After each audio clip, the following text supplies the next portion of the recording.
Price Lord. இயேசுவின் நாமத்தினால daily மன்னான்கிற கர்த்தருடைய வசனத்தை வாசித்து தியானிக்க போகிறோம்.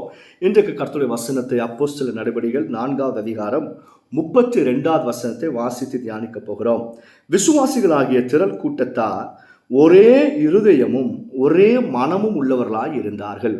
ஒருவனாகிலும் தனக்குள்ளவைகளை ஒன்றையும் தன்னுடையதென்று சொல்லவில்லை, சகலமும் அவர்களுக்கு பொதுவாக இருந்தது.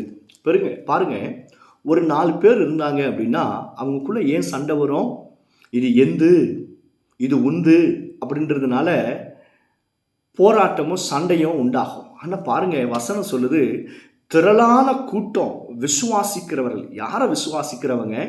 இயேசுவை விசுவாசிக்கிற திரள் கூட்ட மக்கள் மத்தியில் ஒரு மனதை பார்க்கிறோம். அவர்கள் எல்லாரும் ஒரே இருதயமும் ஒரே மனமும் உள்ள ஜனங்களாக மாறினார்களாம். அவர்களுக்கு உள்ள எல்லாவற்றையும் ஷேர் பண்ணி பகிர்ந்து கொடுத்து குறைவில்லாமல் வாழ்ந்து வந்தார்களாம். அல்லேலூயா. இது எப்படி நடந்ததுன்னா, அதுக்கு முந்தின வசனத்தை பாருங்க. அவர்கள் ஜெபம் பண்ணின போது அவர்கள் கூடியிருந்த இடம் அசைந்ததான், பரிசுத்த ஆவியினால நிரம்பி வசனத்தை தைரியமாய் பேச ஆரம்பித்தார்களாம்.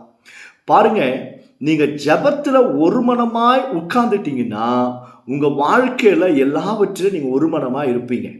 புருஷனும் மனைவியும் கைகோர்த்து ஜெபிக்க சாத்தான் விடமாட்டான். குடும்பத்தில் எல்லாரும் இணைந்து கைகோர்த்து ஒரு மனமாக ஜெபிக்க விட மாட்டான்.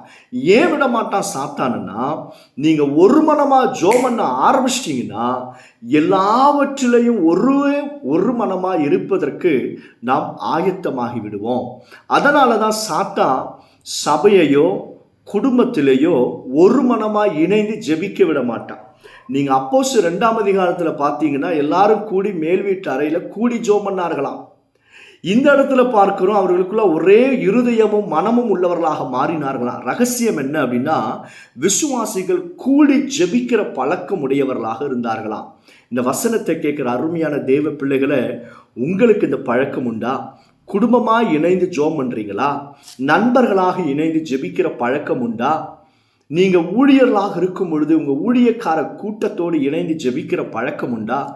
எங்கெல்லாம் நீங்கள் கூடி ஒன்றாய் இணைந்து ஜெபிப்பீர்களோ அவர்களுக்குள்ளாக பரிசுத்த ஆவியானவர் ஒரே இருதயத்தையும் ஒரே மனதையும் கொண்டு வருவா.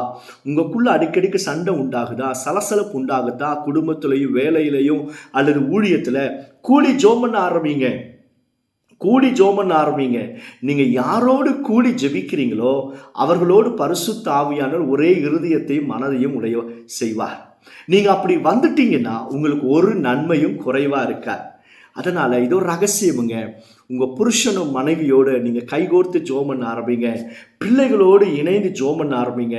நிச்சயம் உங்கள் குடும்பத்தில் ஒரு மனமும் சந்தோஷமும் உண்டாகும். யாவருக்குள்ளேயும் ஒரு குறைவில்லாமல் கர்த்தர் நடத்துவதை பார்ப்பீங்க. கூடி ஜெபம் பண்ணுவீங்களா? நீங்கள் கூடி ஜெபம் பண்ணால் போதும், உங்களுக்குள்ள ஒரே மனதை கர்த்தர் கட்டளிடுவா. சாத்தான் பறந்தே போயிடுவான். எந்த சலசலப்போ முறுமுறுப்போ தேவையில்லாத வாக்குவாதங்களோ சண்டைகளோ சச்சரவோ எதுவுமே இல்லாதபடிக்கு சமாதானம் உங்கள் வீட்டையும் உங்கள் இருதயத்தை நிரப்பும். ஜெபம் பண்ணலாமா? பரலோக பிதாவே, உடைய பிள்ளைகள் கூடி ஜெபிக்க கிருபை கொடுங்க. எல்லா தடைகளையும் எடுத்து போடுங்க. குடும்ப ஜெபம் நடைபெற கிருபை கொடுங்க. ஊழியத்தில் ஆண்டவரே விசுவாசிகளோடு இணைந்து ஜெபிக்க கிருபை கொடுங்க. ஊழியர்களாக இணைந்து ஜெபிக்க கிருபை கொடுங்கப்பா. எல்லா ஒரு மனதை கெடுக்கிற பொல்லாத சாத்தானே, உன்னை கர்த்தருடைய அக்கினியால சுட்டரிக்கிறோம். உடைய பிள்ளைகளுக்கு ஒரு நன்மையும் குறைவுபடாதபடிக்கு நித்தமும் கிருபையாய் நடத்தும். இயேசுவின் நாமத்தினால ஜெபிக்கிறோம் பிதாவே. Amen, amen. Praise lord. கர்த்தர் உங்களை ஆசீர்வதிப்பாராக.